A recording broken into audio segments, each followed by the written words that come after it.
हाँ शिवोहम। आवाज आ रही है?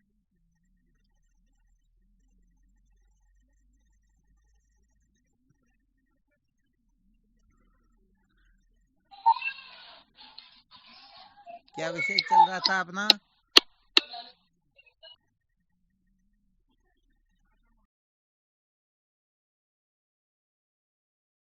आज यहाँ रामकिशन जी महाराज के आए हुए हैं केदारा टोंक डिस्ट्रिक्ट में। तो आज रेंज बिल्कुल भी नहीं है। आवाज जिनको आए वो सुनते रहना, वरना फिर ग्रुप में डाल देंगे यही सत्संग।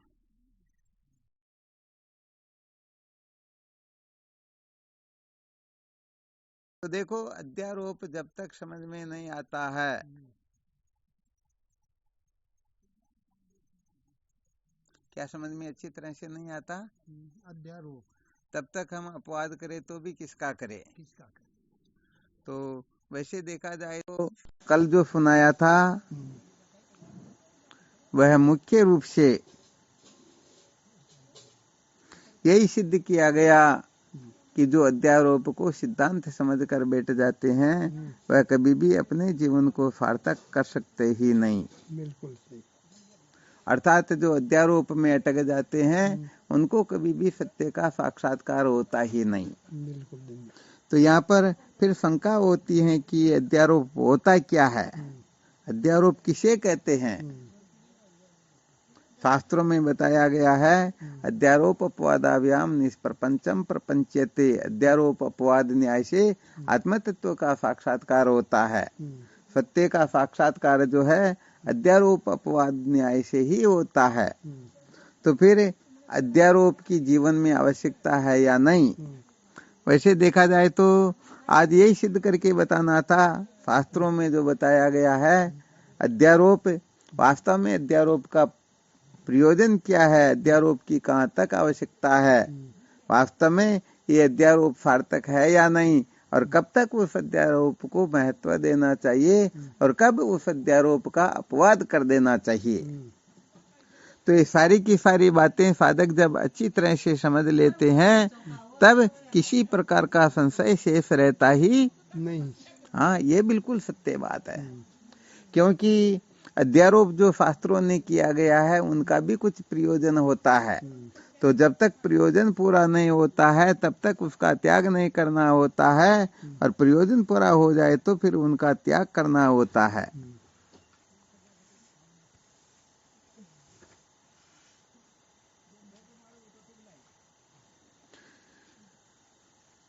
तो अध्यारोप किसे कहते हैं, किसको कहा गया अध्यारोप?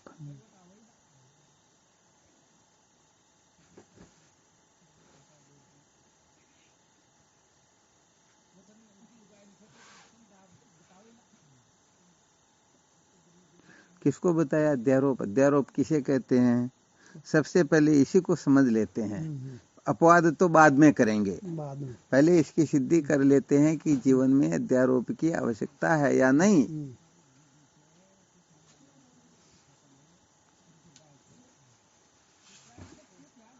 वैसे देखा जाए तो ये जितने भी शास्त्र है ना, ये समस्त शास्त्र जो है अध्यारोप करवाते भी हैं और अध्यारोप का त्याग भी करवाते हैं। अर्थात एक शास्त्र अध्यारोप करता है, दूसरा उसका अपवाद कर देता है। क्योंकि अध्यारोप का अपवाद हुए बिना बात समझ में आती ही नहीं।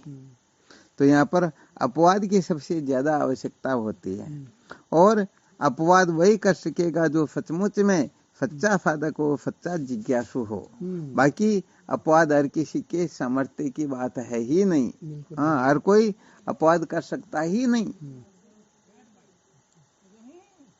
तो यहाँ पर ये अध्यारोप जो है, ये सारा का सारा नाम रूपात्मक प्रपंच जो हमें प्रतीत हो रहा है, ये सारा का सारा शास्त्रों के द्वारा अध्यारोपित है। शास्त्रों के द्वारा इनके बारे में जो जो कथन किया हुआ है ये सारा का सारा अध्यारोप ही है, ऐसा समझना चाहिए।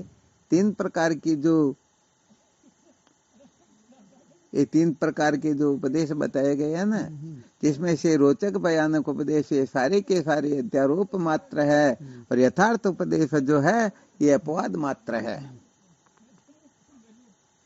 तो जीवन में सर्वप्रथम अध्यारोप की आवश्यकता होती है, क्योंकि अध्यारोप के द्वारा ही मानवता के लक्षण प्राप्त किए जाते हैं। अध्यारोप के द्वारा ही अंतःकरण को शुद्ध किया जाता है। अध्यारोप के कारण ही ये साधक आत्मतत्व का जिज्ञासु होता है, क्योंकि अध्यारोप का मतलब वस्तु में अवस्तु का कथन करना ये अध्यारोप है। तो वास्तव में हम सच्चिदानंद अद्वितीय ब्रह्म हैं, परंतु शास्त्रों ने अध्यारोप किया कि तुम कर्ता भोक्ता हो, पापी पुण्यात्मा हो, परिचिन्न हो, संसारी हो। तो ये क्या हो गया? अध्यारोप हो गया। तो होता क्या है कि जैसे किसी को बीमारी हो ना, तभी वह डॉक्टर के पास में जाएगा। यदि बीमारी ही न हो तो नहीं जाएगा ना। हाँ, बस मूल बात यही है। बीमारी है तो डॉक्टर के पास जाएगा, बीमारी नहीं है तो वह डॉक्टर के पास में जाएगा ही नहीं। तो जब ये अपने आप को कर्ता भोक्ता मान रहा है, तो उस कर्ता भोक्तापने से मुक्ति प्राप्त करने के लिए कुछ न कुछ साधन भजन अवश्य करेगा। तो शास्त्रों का तात्पर्य अध्यारोप करके अध्यारोप में अटकाना नहीं है, बल्कि सचमुच में ये समस्त अनात्म प्रपंच जो है ये सारे के सारे दुख स्वरूप है। क्या है? दुख स्वरूप। हाँ, सारे के सारे दुख स्वरूप है। वास्तव में अनादिकाल से इनका सेवन हम करते आ रहे हैं, कर रहे हैं, करते भी क्यों नहीं रहे, फिर भी सचमुच में सच्ची शांति मिलती ही नहीं। हाँ, सचमुच में सच्ची शांति नहीं मिलती। सच्ची शांति नहीं मिलती। तो यहाँ पर शास्त्र संत क्या करते हैं? जैसे माँ बेटे को गली में जाने से रोकने का उपाय खोजती है। क्या खोजती है? गली में जाने का उपाय खोजती। क्योंकि वो पुराने समय में गली के अंतर्गत तो चूहों के बिल होते थे, हो सकता है उसमें सांप या कोई हानिकारक जानवर रहा हो, तो फिर क्या होगा?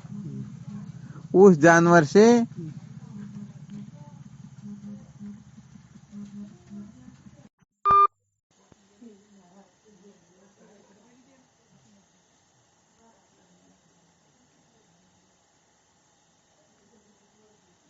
तो क्या होता है?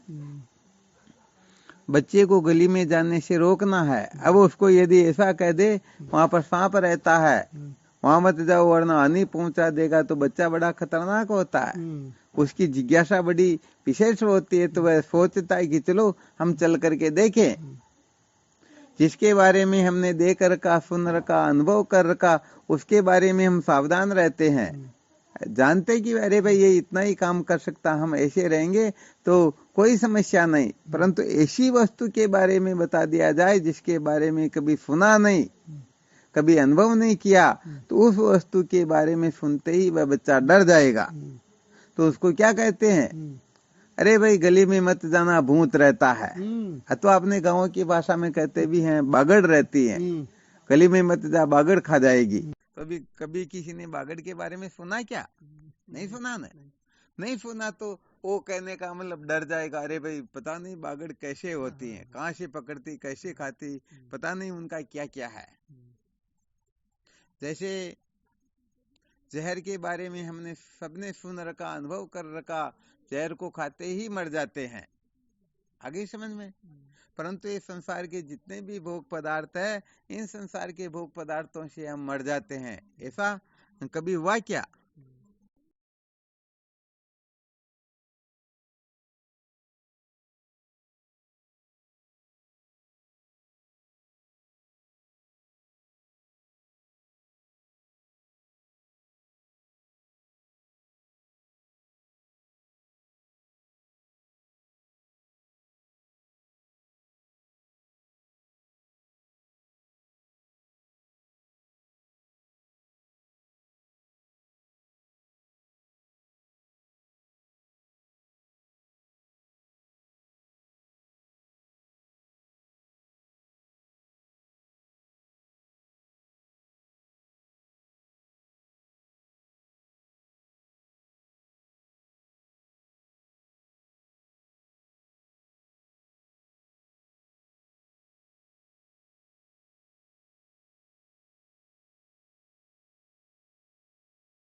हाँ शिवोहम। गजानंद जी महाराज प्रश्न कर रहे हैं अच्छा, कि मतलब जो अध्यारोप का खंडन कैसे किया जाए। अभी तो अध्यारोप को तो समझ लेते हैं, खंडन करने में टाइम थोड़े लगता है क्या? ये जो बनाते हैं ना उसी में टाइम लगता है। अच्छा, उनको भी आवाज आ रही क्या? हाँ आ रही है आवाज उनको। आवाज आ रही है ना। देखो होता क्या है, अभी थोड़ी देर पहले जो दृष्टांत सुनाया था ना, माँ जो है बच्चे को गली में जाने से रोकने के लिए भूत का अध्यारोप करती है। किसका करती है? तो भूत का अध्यारोप किया जाता है, तो उसी समय क्या उनका खंडन कर देती वह? यहाँ पर रहस्य को इस प्रकार से समझना है कि अध्यारोप की जीवन में क्या आवश्यकता है, ये अध्यारोप कब तक इस अध्यारोप को अध्यारोप रखना चाहिए और किस समय इस अध्यारोप का खंडन कर देना चाहिए। जैसे फसल बोते हैं तो जिस दिन बोएंगे उसी दिन काट लेंगे क्या? नहीं काटेंगे ना। फसल पहले कर्म से बड़ी होगी, फल देगी, और जब उस फसल से प्रयोजन जो सिद्ध होने वाला है वह सिद्ध हो जाए, उसी समय हम फिर फसल को काट लेते हैं। तो बात यहाँ पर ये होती है कि अध्यारोप का प्रयोजन समझना चाहिए। जब तक अध्यारोप का प्रयोजन पूरा नहीं होता है, उस समय यदि अध्यारोप का कोई अपवाद कर देता है तो ये अध्यारोप भी गुड़ गोबर हो जाता है। इसीलिए बताया ना अभी थोड़ी देर पहले, माँ ने अध्यारोप किया बेटे गली में मत जाना, वहां भूत रहता है। और यहाँ पर थोड़ा ये भी विचार करवाया गया, अध्यारोप जो किया जाता है ऐसी वस्तु का किया जाता है जिसके बारे में हमने कभी सुना नहीं, अनुभव नहीं किया हो, तभी डरते हैं। वरना दूसरी चीज का अध्यारोप कर दे तो जिनके बारे में हमको जानकारी, तो हम डरेंगे थोड़े ही। हाँ, जैसे भोजन का दृष्टांत देकर के बताया था, भोजन में जहर मिला हुआ है तो कोई एक जहर ऐसी वस्तु जो खाते ही मर जाते, इतना अपने को अनुभव, परंतु हमने इस जीवन में अनुभव नहीं किया।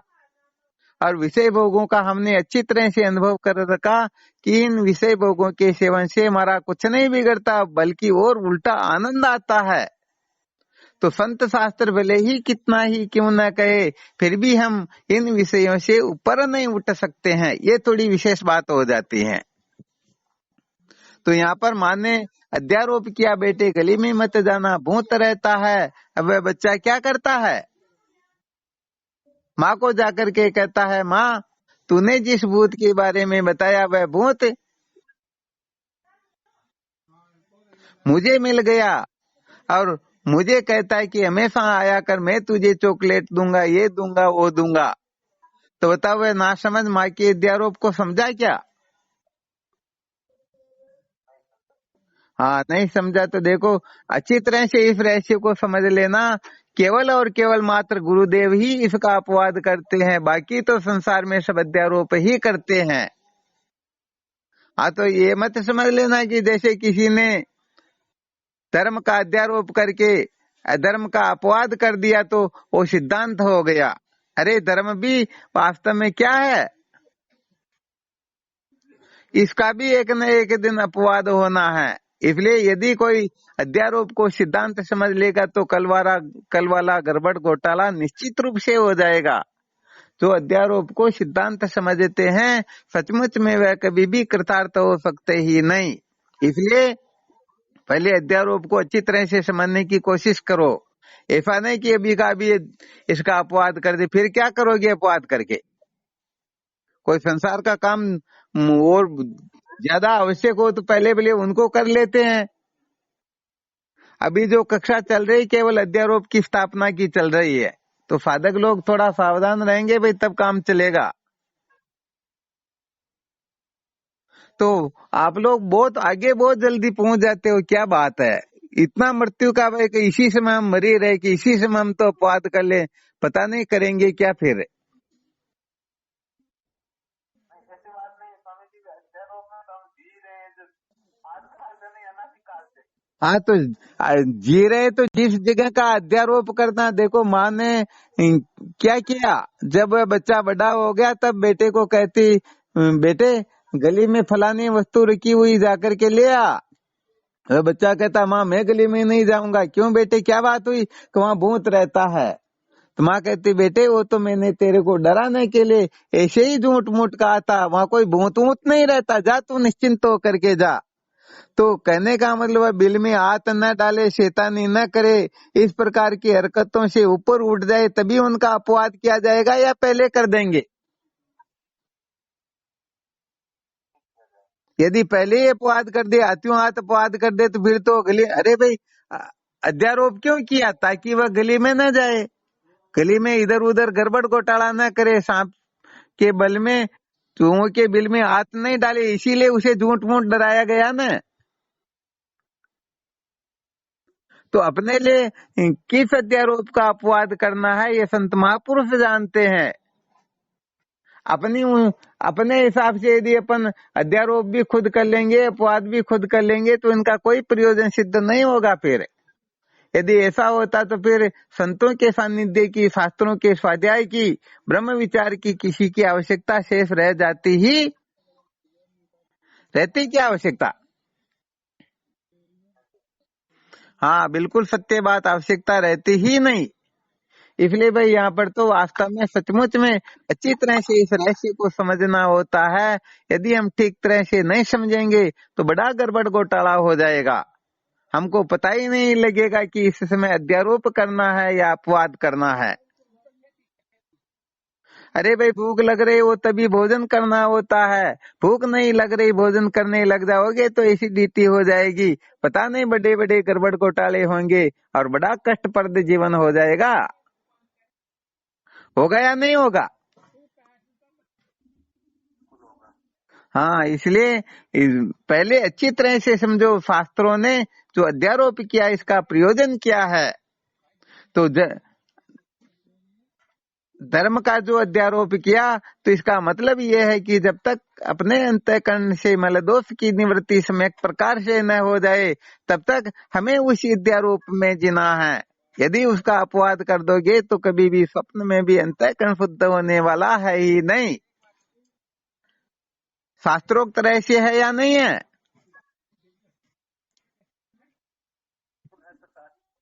हाँ बिल्कुल सत्य बात। और जीवन में जब अधर्म की निवृत्ति हो जाए उस समय फिर इस धर्म का भी अपवाद करना होता है। फिर बताया जाता है, अरे इससे कभी कृतार्थ कोई हो सकता ही नहीं, धर्म का फल केवल मात्र स्वर्ग आदि लोकों की प्राप्ति ही है और इसके सिवाय कुछ नहीं। क्षीणे पुण्य मृत्य लोकम विसंति। तो फिर कहने का मतलब शास्त्र उसका भी खंडन कर देते हैं। जैसे पक्षी अंडे का सेचन जो करते हैं ना, यदि अधिक देर तक बैठे रह जाएं तो उनके पंख गल जाएंगे, कम समय तक बैठे रहेंगे तो कहने का मतलब वो अंडा पकेगा ही नहीं। इसलिए वो अच्छी तरह से जानते हैं कब तक अध्यारोप करना है और कब अपवाद कर देना है। हम अच्छी तरह से जानते हैं कब तक भोजन करना होता है, कब भोजन का त्याग कर देना होता है। तो भाई जब हम हर क्षेत्र में अच्छी तरह से समझते हैं, कब सोना कब जगना, कब पैर उठाना कब नहीं उठाना, कब देखना कब नहीं देखना, हर मामले में हम पारंगत है, तो फिर हमारे शास्त्रों ने जो अध्यारोप किया उनमें भी तो हमको पारंगत होना चाहिए ना। हाँ तो यहाँ पर बात यह है कि यदि अपने में ऐसा कोई प्रतिबंधक दोष हो रहा हो तो उसके लिए फिर हमें अध्यारोप करना होगा और पहले जो कर रहे थे उसका अपवाद करना होगा। अभी तो कल जो सुनाएंगे उनके अंतर्गत विशेष रहस्य बताएंगे कि ये देह भावादि का, जीव भावादि का जो अध्यारोप किया गया है इसका प्रयोजन क्या होता है, कब तक इनकी आवश्यकता होती है, कब इनका अपवाद किया जाता है।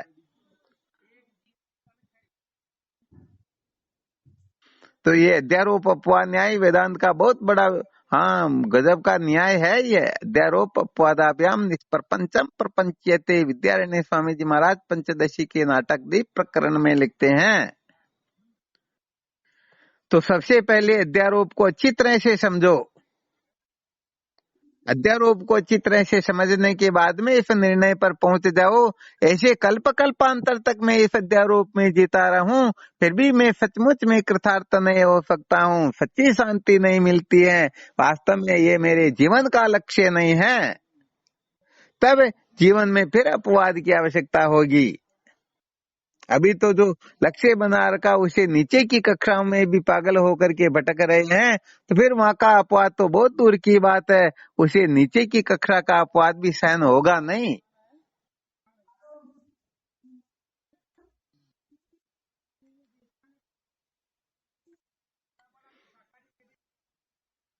अच्छा, समस्त साधकों को आ रही है आवाज? आ रही है ना आवाज? चलो धन्यवाद, इन के प्रकार अपना काम तो हुआ।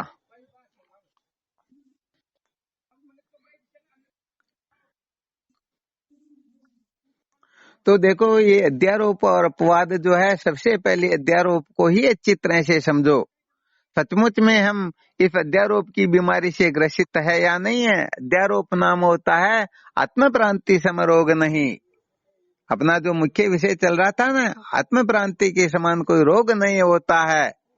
तो इस अध्यारोप को जब हम अच्छी तरह से समझेंगे और अध्यारोप के द्वारा कभी भी हम कृतार्थ नहीं हो सकते हैं, ये बात अच्छी तरह से जब समझ में आ जाएगी, तभी सचमुच में हम अपवाद के अधिकारी होंगे। और यदि पहले ही इसका कुछ न कुछ कर दिया तो गड़बड़ घोटाला निश्चित रूप से हो जाएगा। जैसे फोड़ा होता है ना, यदि उसको कच्चे को फोड़ दिया जाए तो गड़बड़ होगी या नहीं होगी? बिल्कुल होगी ना। अरे कहाँ तक कहा जाए, सब्जी बन रही है और आधी सब्जी बनी उतार दिया तो खाने योग्य रहेगी क्या? रोटी को पूरी सेकी नहीं है और आधी सेकते ही नीचे उतार दिया। हर क्षेत्र में अपन देख सकते हैं, यदि अधूरा काम करेंगे तो फायदा पूरा मिलेगा क्या?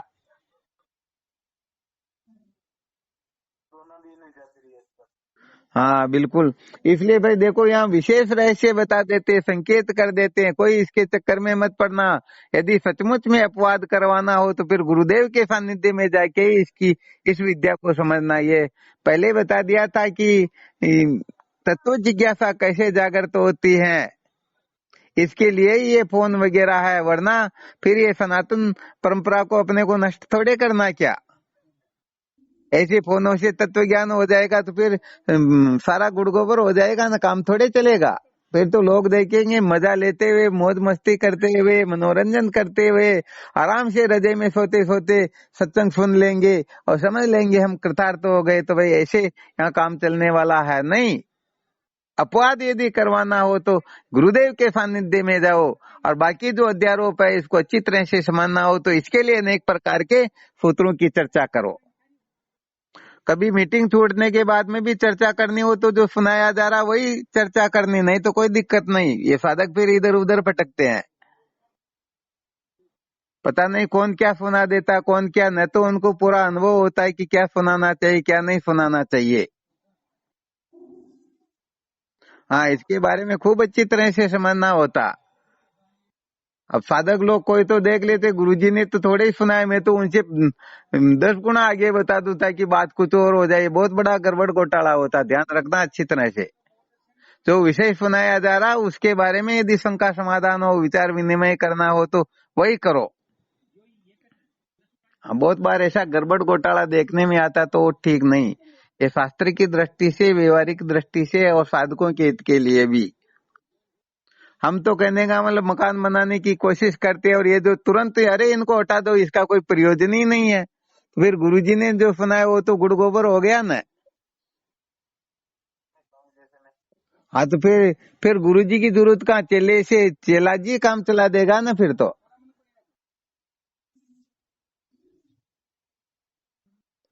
तो बात मूल ये है कि अध्यारोप का शास्त्रों ने जो प्रयोजन बताया गया है, जब तक वह प्रयोजन पूरा न हो तब तक उस अध्यारोप का अपवाद नहीं करना चाहिए। यदि आप बिना सोचे समझे उसका अपवाद कर दोगे तो सच्ची बात है, वह साधक इतो नष्ट है तो भ्रष्ट है, दोनों तरफ से नष्ट भ्रष्ट हो जाएगा।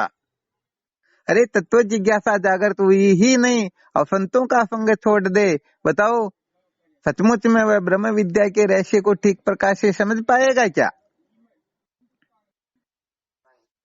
हाँ, तो यहाँ पर जब तक अधर्म की निवृत्ति न हो तब तक धर्म का अध्यारोप, वासना की निवृत्ति न हो तब तक उपासना का, और जब तक विक्षेप की निवृत्ति न हो तब तक योग का हमारे महापुरुषों ने कथन किया है वो अपनी अपनी जगह पर ठीक है।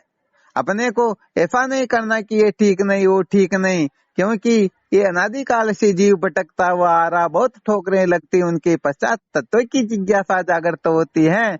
ऐसे तत्व जिज्ञासा जागृत हो जाए तो कहने का मतलब एक क्षण में कृतार्थ हो जाएंगे। अरे जो होने वाले थे वो सचमुच में अनादिकाल के साधक थे, उनको केवल तत्वमसि महावाक्य के अर्थ का ही श्रवण करना बाकी शेष रहा था। अब अपने तो कहने का मतलब कितना भी सुनाते फिर भी पहली कक्षा में फेल हो जाते हैं। तो कभी कभी विचार करके देखा करो, हम सचमुच में संतों को, सत्संग को, शास्त्र को, ब्रह्म विद्या को कितना महत्व देते हैं। ये अनात्म प्रपंच में उलझे हुए रह करके संसार के भोग पदार्थों की कीड़े बन करके अनात्म पदार्थों को महत्व दे करके हम चाहते हैं कि सत्य का साक्षात्कार कर ले। भाई ऐसे सत्य का साक्षात्कार होता नहीं।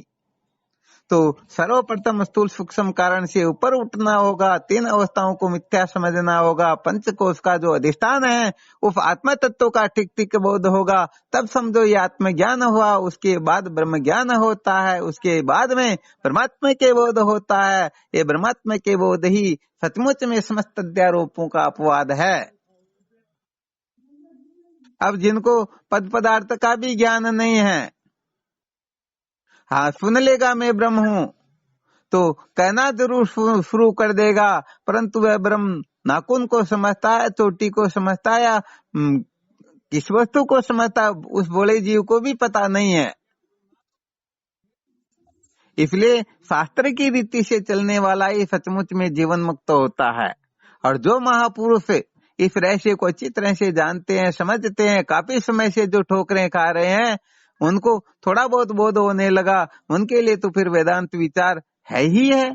जब प्रवृत्ति इस तरफ हो गई तो उनकी बात अलग है, परंतु ब्रह्म विद्या की ओर प्रवृत्त होना, महीने महीने 6-6 महीने निकल जाए फिर भी गुरुजी से फोन कर न सके और कहते कि हम भी चौथी भूमिका में आज की आज ही बैठ जाए तो भाई शायद काम चलेगा नहीं। ऐसे चल जाएगा क्या? नहीं चलेगा। हाँ, गुरु समीप पुण्य करिए वासा जो अति उत्कट वे जिज्ञासा। बार बार कहने का मतलब सानिध्य मन करते रहे तब बात कुछ और होती है। तो पहली बात तो इस बात को अच्छी तरह से समझ लेना कि अध्यारोप जो है कोई ऐसी कोई कीचड़ या थर्ड क्लास वस्तु नहीं है कि अपन तुरंत इसको इसी समय, जैसे घर में कुत्ता प्रवेश कर जाए तो तुरंत इसको बाहर निकालो, सुअर प्रवेश कर जाए तो कैसे कर गए, ऐसी बात है ही नहीं। हाँ, जिसका हम अपवाद कर रहे हैं ना वह भी कभी कभी अध्यारोप हो जाया करता। तो जिस समय उसका अपवाद कर रहे थे उसमें वह कितना महत्वपूर्ण लग रहा था। तो धर्म ते वीरति योग ते ज्ञाना ज्ञान मोच प्रद वेद बखाना। अधर्म से छूटने के लिए धर्म का अध्यारोप किया जाता है और उसके बाद में वैराग्य आदि साधनों को महत्व दे करके अथवा वैराग्य आदि साधनों का अध्यारोप करके फिर इनका भी अपवाद कर दिया जाता है और फिर ज्ञान का अध्यारोप करके इन साधनों का भी अपवाद कर दिया जाता है। तो देखो, हर वस्तु उसका अध्यारोप भी किया जा रहा है और अपवाद भी किया जा रहा है। किया जा रहा है या नहीं किया जा रहा?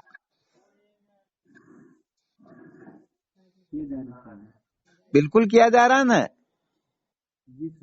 हाँ, बस बात यही है, बहुत बार बताया जा चुका है कि ये दवा जो है बीमारी की निवृत्ति के लिए सेवन की जाती है तो विधि पूर्वक सेवन करनी होती है, और जब बीमारी की निवृत्ति हो जाए तो इस दवा का भी त्याग करना पड़ता है। अब कोई सोच ले कि भाई दवा तो लेनी ही है, 1 महीने की 2 गोली सुबह 2 शाम की, ऐसे करके 120 टेबलेट हो रहे हैं, तो क्यों 1 महीने तक परेशान हो, 120 टेबलेट को एक साथ ही ले लेते हैं। परिणाम कैसा निकलेगा? अथवा सोचते हैं कि डॉक्टर साहब ने कहा जब ठीक हो जाओ तब इसका त्याग कर देना, तो जब इसको त्याग ही करना है तो इसी समय इसका त्याग कर देते हैं। बताओ बीमारी मिटेगी क्या? नहीं मिटेगी स्वामी। हाँ, तो जीवन में अध्यारोप की भी बहुत बड़ी आवश्यकता होती है, क्योंकि अध्यारोप ही नहीं है तो अपवाद किसका करोगे? हम अपने आप को ज्ञानी समझते हैं, फूले फूले फिरते हैं, तो फिर तत्व ज्ञान की आवश्यकता कहाँ पर? इसीलिए पहले बहुत अच्छी तरह से इस रहस्य की ओर संकेत कर दिया गया। भगवान शंकराचार्य जी महाराज ब्रह्मसूत्र के जिज्ञासाधिकरण भाष्य में सबसे पहले अध्यास की स्थापना करते हैं। हाँ, मैं अज्ञानी हूँ, मैं बद्ध हूँ, मैं दुखी हूँ, मैं इनसे छूटना चाहता हूँ, तभी तो संत शास्त्र सबकी आवश्यकता होगी। और पहले हम अपने को मुक्त समझ ले तो करबट घोटाला हो जाएगा ना। जी स्वामी।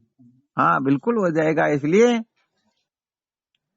जब तक भूख की निवृत्ति न हो तब तक भोजन करते रहो, और भूख की निवृत्ति होते ही भोजन अपने आप छूटने लग जाएगा। जब फल पकने लगता है ना, पकते पकते जब पूर्ण रूप से पक जाता है तो अपने आप ही फिर नीचे गिर जाता है। तो यहाँ पर सबसे पहले अध्यारोप को बहुत अच्छी तरह से समझना, अपवाद फिर देखेंगे।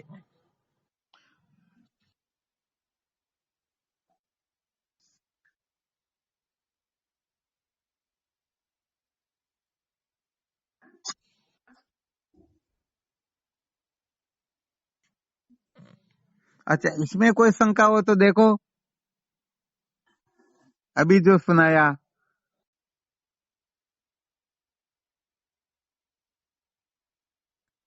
हाँ, एक मिनट,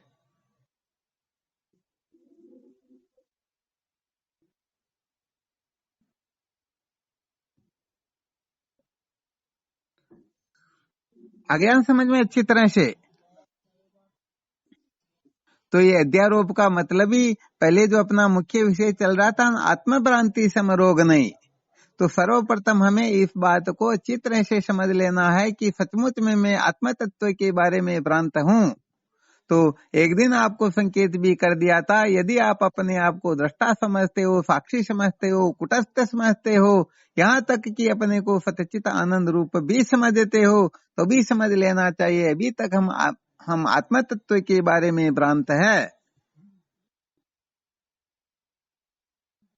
तो सर्वप्रथम आत्मभ्रांति समरोग नहीं, सदगुरु वेद्य सुजान, गुरु आज्ञा संपत्ति नहीं, औषध विचार ध्यान। तो आत्मभ्रांति समरोग नहीं, केवल और केवल मात्र इस बिंदु पर ही विचार चलेगा। इसमें किसी भी प्रकार की शंकाएं हो उसी के बारे में विचार आदि किया जाएगा। फिर इस आत्मभ्रांति से छुटकारा कैसे प्राप्त होता है, इनके डॉक्टर कौन है, उन डॉक्टरों के बारे में चर्चा की जाएगी। तो वहां पर फिर तीसरी तरह का थोड़ा विवेचन किया जाएगा। 5 प्रकार के जो श्रोत्रिय ब्रह्मनिष्ठ गुरुदेव के लक्षण होते हैं, उन लक्षणों के ऊपर चर्चा की जाएगी। फिर इनकी वास्तव में दवा क्या है उसका ठीक ठीक प्रकार से शोधन किया जाएगा। खंडन मंडन पूर्वक कर्मादि साधनों से जीव विद्या के बंधन से मुक्त क्यों नहीं हो सकता है, ज्ञान के द्वारा ही मुक्ति क्यों मिलती है, इनके ऊपर विचार आदि किया जाएगा। और फिर इनका पत्ते क्या है, परहेज क्या है।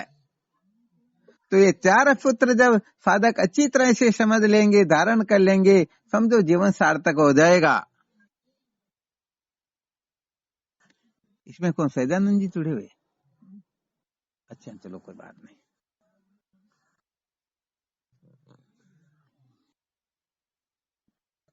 तो अपना क्या चल रहा था मुख्य विषय? अध्यारोप के बारे में। हाँ, बिल्कुल बिल्कुल, मुख्य विषय चल रहा था, संसार को बनाए रखकर कभी भी सत्य का साक्षात्कार नहीं किया जा सकता। इसके अंतर्गत सुना रहे थे आत्मभ्रांति के बारे में। तो आत्म क्रांति की जो चर्चा चल रही थी, उसी के अंतर्गत ये सुनाया जा रहा है कि सर्वप्रथम हमें अध्यारोप को अच्छी तरह से समझ लेना चाहिए।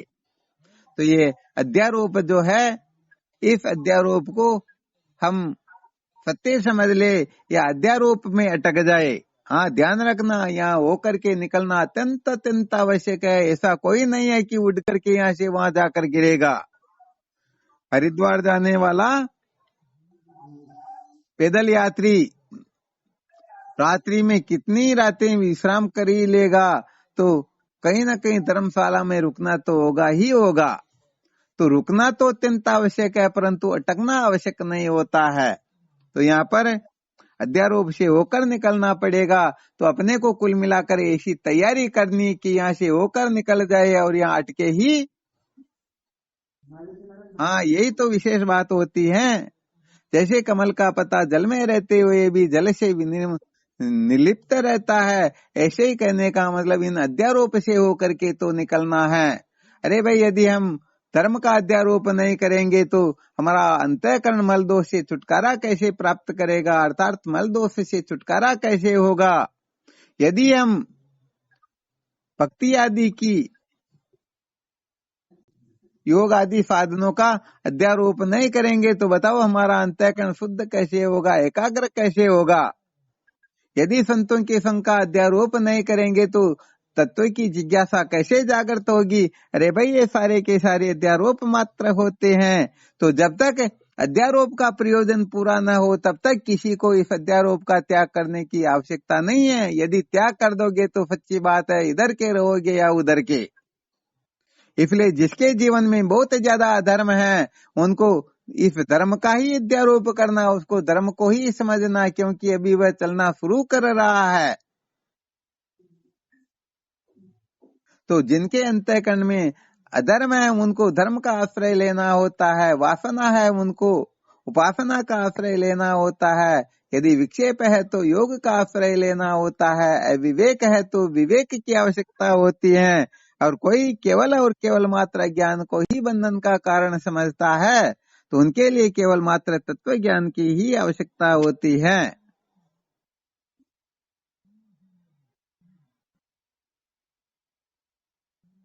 तो यहाँ पर हाँ, हो सकता है शायद कोई साधक कह दे हमको तो केवल ज्ञान से ही कष्ट है, दुख है, हम केवल ज्ञान को ही महत्व देते हैं। बात तो बिल्कुल 100% सत्य है, परंतु ये नीचे की कक्षाओं का थोड़ा थर्मामीटर लगा के देखा जाए तो यहाँ कहने का मतलब भीतर बड़ी बड़ी ज्वालाएं चल रही है। पता नहीं किस किस को हम पाना चाहते हैं, छोड़ना चाहते हैं, किसके चक्कर में पड़े हुए हैं, किसको महत्व दे रहे हैं, किसके बिना नहीं रह सकते हैं।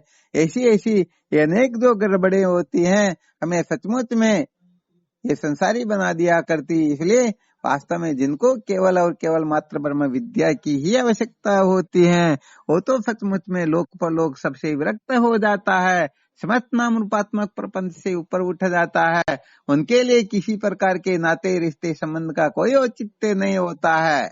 तो यहाँ पर संबंधों से छुटकारा दिलवाने के लिए संबंध का अध्यारोप किया जाता है। यदि कोई कह दे नहीं नहीं हम तो संबंध को महत्व नहीं देंगे, तो पहले वाले संबंध में 100% टटके रहो। छूट सकते हैं क्या?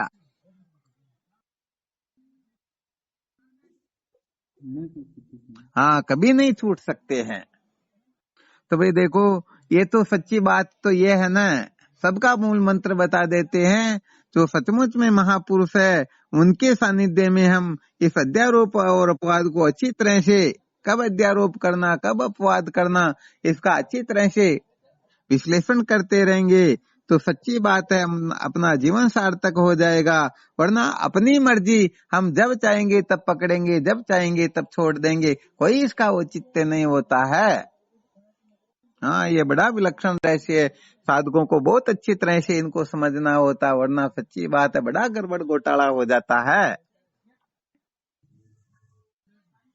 अरे सर्जन डॉक्टर को ही तो सब पता होता है कब क्या करना कब क्या नहीं करना।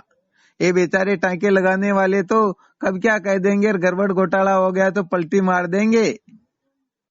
हमने तो कहा ही नहीं, हम ये तो इनके हिसाब से ही कर रहा, तो अपने ऊपर ही आ पड़ेगी पोट। इसलिए महापुरुषों के सानिध्य में ही ये समस्त शंकाओं का अच्छी तरह से समाधान करवाना चाहिए। और जब तक अध्यारोप है, जब तक अपने में कोई गड़बड़ घोटाला है, तब तक उस अध्यारोप से भगने का साहस नहीं करना चाहिए। आप प्रयत्न करो, आप में इतनी सामर्थ्य है कि आप चाहो तो एक क्षण में समस्त अध्यारोपों से मुक्त हो जाओ, परंतु इनके साथ में थोड़ा पावर भी चाहिए। थोड़ा त्याग वैराग्य का पावर होना चाहिए। त्याग वैराग्य का पावर नहीं है तो फिर आगे चल करके विरोचन बन जाएंगे, मौज मस्ती मनोरंजन में लग जाएंगे। इसलिए पहले एक विलक्षण सूत्र बता दिया था कि ब्रह्म विद्या में कभी अपने को जल्दबाजी नहीं करनी है। अरे जब सिद्धांत सुना दिया गया, बंधन की सत्ता ही नहीं, तुम अद्वितीय ब्रह्म हो, तुम चाहे सफेद कपड़े में रहो या लाल में पेंट बुफट पहनो या धोती कुर्ता, तुम अद्वितीय ब्रह्म हो, नित्य मुक्त हो, फिर घबराने की आवश्यकता कहाँ पर पड़ रही है?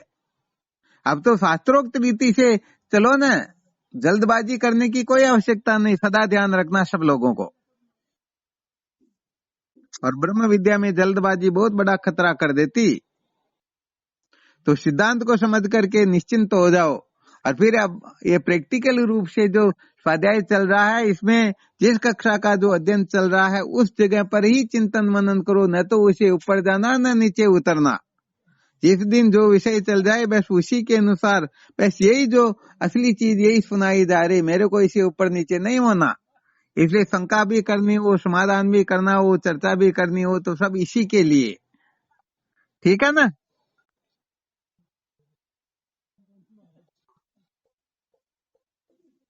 वहाँ चलो ठीक है। अब आज तो जैसे तैसे अपना पूरा किया, कल फिर देखते हैं।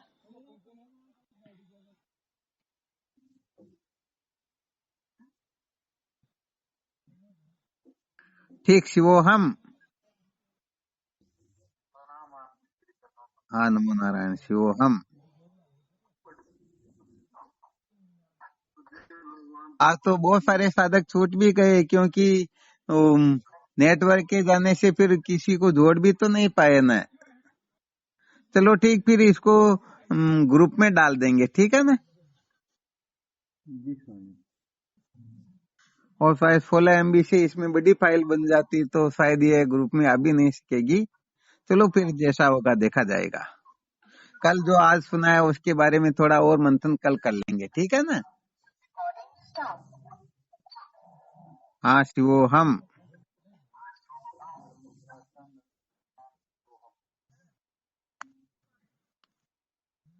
अच्छा, कितने साधक जुड़े हुए हैं रमेश जी भी?